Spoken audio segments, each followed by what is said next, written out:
සාමාන්‍යයෙන් ඔයාලා පාඩම් කරන්නේ කොහේ ඉඳලාද? ඒකට උත්තරේ ඇඳ උඩ වාඩි වෙලා එහෙමත් නැත්නම් ඇඳේ හාන්සි වෙලා කියන එක නම් ඔයාලා අනිවාර්යයෙන්ම ඔයාලා පාඩම් කරන තැන හරියට හදාගන්න එක ගැන හිතන්න ඕනේ. ඉතින් අද වීඩියෝ එක මම අරගෙන ආවේ ඒ ගැන. ඔයාලා පාඩම් කරන තැන එහෙමත් නැත්නම් පාඩම් කරන කාමරේ හරියට හදාගන්නේ කොහොමද? පාඩම් කරන තැන හදාගන්නකොට කරන්න ඕන දේවල් මොනවද? කරන්න එපා දේවල් මොනවද කියලා අද වීඩියෝ එකෙන් මම ඔයාලට කියනවා.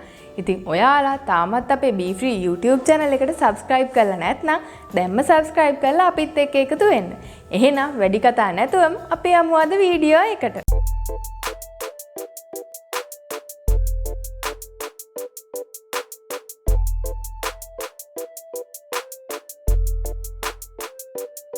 මම මුලින්ම කියන්නම් ඔයාලා පාඩම් කරන කාමරේ මොන වගේ වෙන්න ඕනද කියලා. ඔයාලා පාඩම් කරන කාමරේ කොයිම වෙලාවකවත් distractions තියෙන්න බෑ.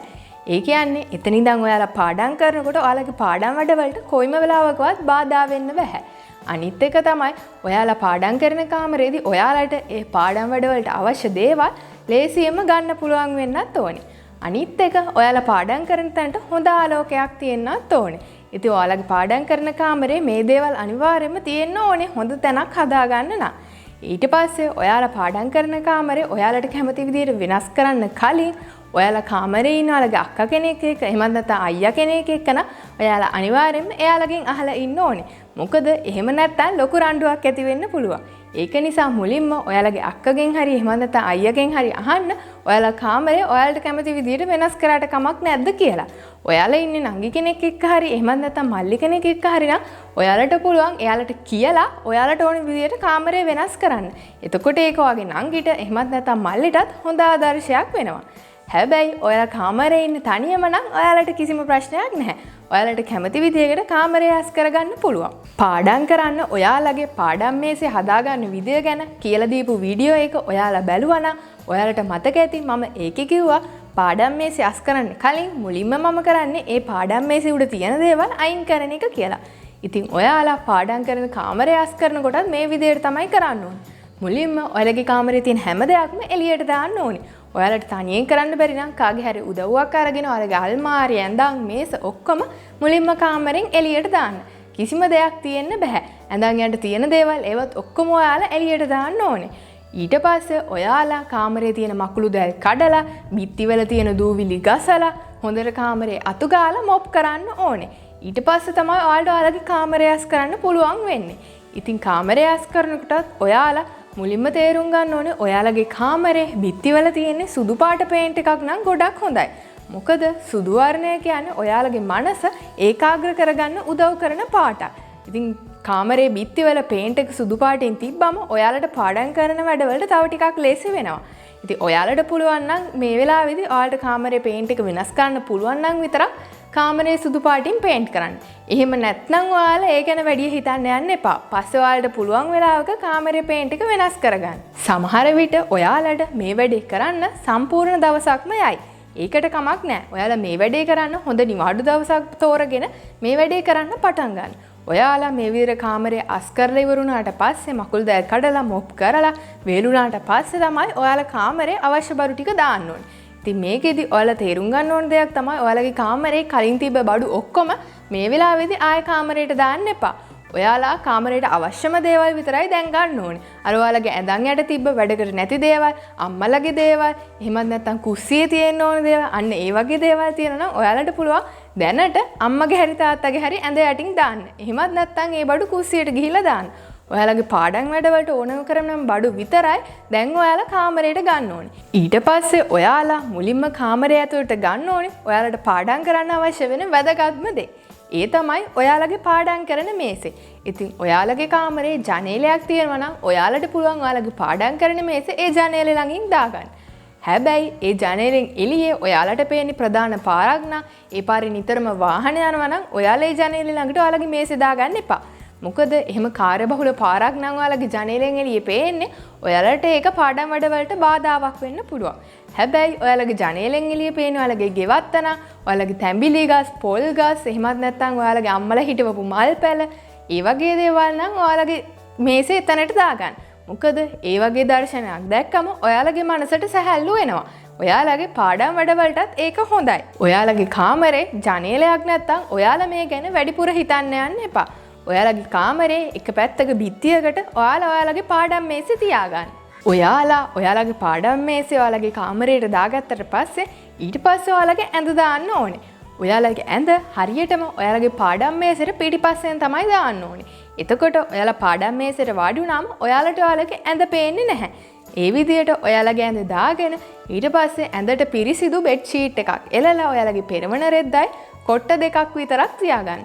ඇඳ උඩ වෙන මුකුත් එක දේවල් තියන්න එපා. සමහර විට ඔයාලා ටෙඩි බෙයාස්ලා, සෙල්ලම් බඩු, පොත්පත් ඒවත් ඇඳේ තියාගෙන නිදිනවා ඇති. කොයිම වෙලාවකවත් ඒ වැඩේ කරන්න එපා. ඔයාලගේ ඇඳ හරිම පිරිසිදු තැනක් වෙන්නත් ඕනේ.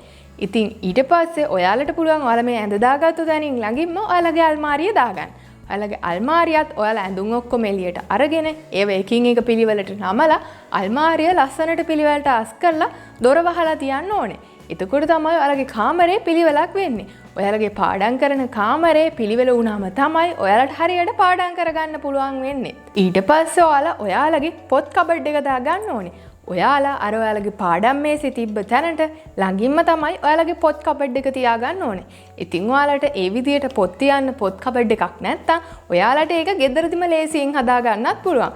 ලී කෑලි 2-3 අරගෙන ඒක තට්ටු වෙන විදියට ගහලා ඔයාලට පොත් කබඩ් එකක් හදාගන්න පුළුවන්. ඉතින් ඔයාලට මේක තනියෙන් හදන්න බැරි වෙන්නත් පුළුවන්. එහෙම වුණොත් ඔයාලට පුළුවන් ඔයාලගේ තාත්තට එහෙම නැත්නම් අයියා කෙනෙක් ඉන්නවා නම් එයාට කියලා මේ විදියට පොත් කබඩ් එකක් හදාගන්න. ඊට පස්සේ ඔයාලා මේකේ පොත් තියන්න ඕනේ හරිම පිළිවෙලට. ඔයාලගේ එක විෂයන් වලට වෙන් කරලා මේකෙදි පොත් තියාගන්න ඕනේ. ඉතින් උඩම තට්ටුවේ ඔයාලගේ අච්චු පොත් එක විෂයන් වලට අනුව වෙන් කරලා තියාගන්න ඕනේ. ඊට පස්සේ ඔයාලගේ ලියන පොතුත් ඒ විදිහට වෙන් කරලා තියාගන්න ඕනේ. ඔයාලගේ පාස් පේපර්ස්, ක්ලාස් වල පොතුත් හැම දෙයක්ම විෂයන් වලට වෙන් කරලා හොයාගන්න ලේසි විදිහට තියාගන්න ඕනේ. ඊට පස්සේ ගොඩක් හොඳයි ඔයාලට ඒ එක විෂය නම ඒ පොත් ටික තියෙන තැනින් අලවන්න පුළුවන් නම්. එතකොට ඔයාලට කිසිම පැටලීමක් නැහැ. විද්‍යාව විෂය පාඩම් කරන්න ඕන නම් ටග් ගාලා විද්‍යාව කියලා නම ගහලා තියෙන තැනින් පොත් ටික බලන්න විතරයි තියෙන්නේ. ඔයාලට මුළු කබඩ් එක පෙරලාගෙනම පොත් ටික හොයන්න ඕනේ වෙන්නේ නැහැ. ඊට පස්සේ ඔයාලා ඔයාලගේ පාඩම් කරන මේසෙට පුළුවන් නම් තනි සුදු පාට රෙද්දක් දාගන්න. මේ වෙලාවේදී ඔයාලා පාඩම් කරන මේසෙට එක පාට රෙදි දාන්න එපා. මල් තියෙන, කොටු තියෙන ඒ වගේ පාට රෙදි දැම්මම ඔයාලගේ මනස පාඩමට අවධානය යොමු කරන්න අමාරු වෙනවා. සුදු පාට මම කලිනුත් කිව්වා වගේ ඔයාලගේ මනස ඒකාග්‍ර කරගන්න උදව් වෙන පාට. ඒක නිසා පුළුවන් නම් තනි සුදු පාට රෙද්දක් විතරක් දාගන්න. ඊට පස්සේ ඔයාලා පාඩම් කරන ගමන් මේ රෙද්දේ එක දේවල් ලියන්න යන්නත් එපා. මම දන්නවා සමහර වෙලාවට ඔයාලට කම්මැලි හිතුනම ඔයාලා මේසෙ තමයි එක ඒවා ලියන්නේ පාඩම් කරන වෙලාවෙදී. ඉතින් කොයිම වෙලාවකවත් එහෙම කරන්න එපා.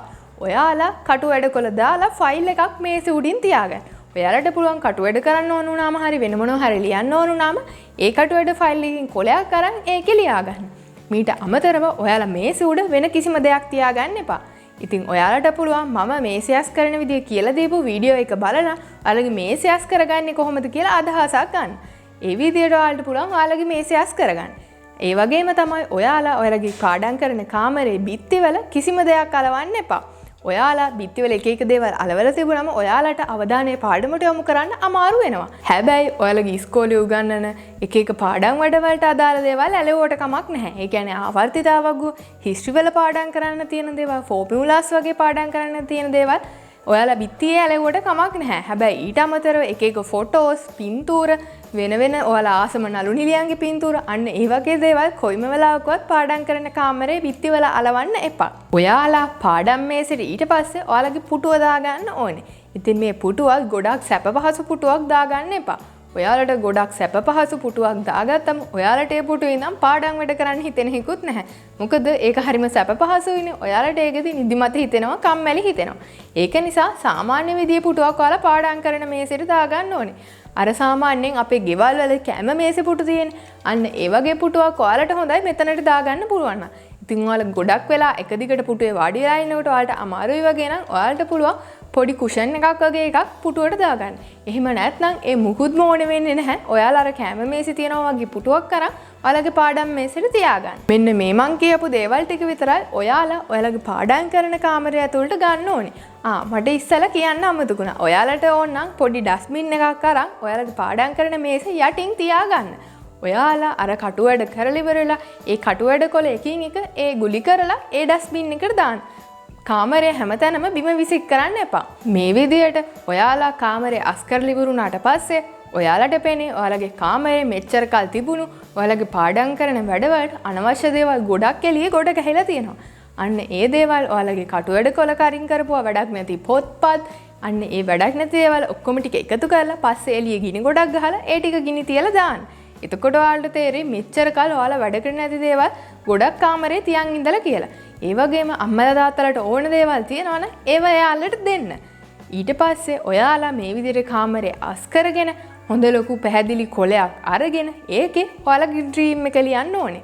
ඒ කියන්නේ මම අනාගතයේදී ඉංජිනේරුවරයෙක් වෙනවා. එහෙමත් නැත්නම් මම වෛද්‍යවරයෙක් වෙනවා. මම නීතිඥයෙක් වෙනවා.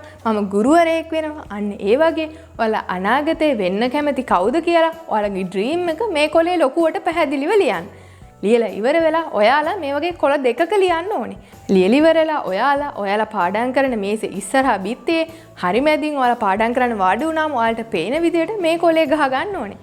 ඊට පස්සේ ඒ විදිහට ලියපු අනිත් කොලේ ඔයාලගේ ඇඳේ ඔයාලා හාන්සි වුණාම ඔයාලට පේන විදිහට ඇඳේ ඉස්සරහා බිත්තියෙනුත් ගහ ගන්න ඕනේ. ඉතින් මේ විදිහට ඔයාලා අනාගතේ වෙන්න කවුද කියන එක ඔයාලට පේන්න ගහලා තිබුණාම ඔයාලට ඒ ගෝල් එකට යන්න තියෙන ආසාවට ඔයාලා පාඩම් කරනවා. ඒක දැක්කම ඔයාලට පාඩම් කරන්න උනන්දුවක් ඇති වෙනවා. ඉතින් මම කලින් වීඩියෝස් වලිනුත් කියනවා වගේ ඔයාලට මේ විදිහට මහන්සි වෙලා වැඩ කරන්න තියෙන ටික කාලයයිනේ. මේ දවස්වල ඔයාලා කොහොම හරියට පාඩම් කරොත් එහෙම ඔයාලට ඔයාලගේ ජීවිතේ සාර්ථක කරගන්න පුළුවන් වෙනවා. අනිත් එක තමයි ඔයාලා හැමදාම මේ කාමරේ උදේටයි හවසටයි අතු ගන්න ඕනේ. ඔයාලා හැමතිස්සෙම ඔයාලගේ කාමරේ අතු ගාලා කාමරේ පිරිසිදු තියාගන්න ඕනේ. ඉතින් අද වීඩියෝ එකෙන් මම ඔයාලට ඔයාලා පාඩම් කරන කාමරේ ලස්සනට හදාගන්න විදිය ගැන කිව්වා. ඔයාලට මේ අවස්ථාවේදී ඒ විදිහට කාමරේ හදාගන්න විදියක් නැත්නම් ලොක්ඩවුන් කරලා තියෙන නිසා බඩු ගෙනල්ලා අලුතෙන් බඩු පුරවගෙන මේ කාමරය අලුතෙන්ම හදන්න යන්න එපා. ඔයාලා ළඟ තියෙන බඩු වලින්, ගෙදර තියෙන දේවල් වලින්, ගෙදර අයගේ උදව්වෙන් ඔයාලට පුළුවන් විදිහට මේ මම කියපු දේවල් වලිනුත් අදහසක් අරගෙන ඔයාලගේ කාමරේ හදාගන්න. ඉතින් පාඩම් කරන නංගිලා මරිලා වශයෙන් ඔයාලා කාමරේ මේ විදිහට හදාගත්තම ඔයාලගේ පාඩම් වැඩවලට ඒක ගොඩක් ලොකු උදව්වක් වෙයි. ඉතින් මම හිතනවා අද වීඩියෝ එක ඔයාලට ගොඩක් වැදගත් වෙන්න ඇති කියලා. ඔයාලා මේ වීඩියෝ එකට කැමති නම් ලයික් කරලා ඔයාලගේ යාළුවන්ට බලන්න ෂෙයා කරන්න අමතක කරන්නත් එපා. ඔයාලා තාමත් අපේ Be Free YouTube channel එකට subscribe කරලා නැත්නම් දැන්ම subscribe කරලා අපිත් එක්ක එකතු වෙන්න. එහෙනම් අපි මේ වගේම තවත් වැදගත් වීඩියෝ එකකින් හමු වෙමු.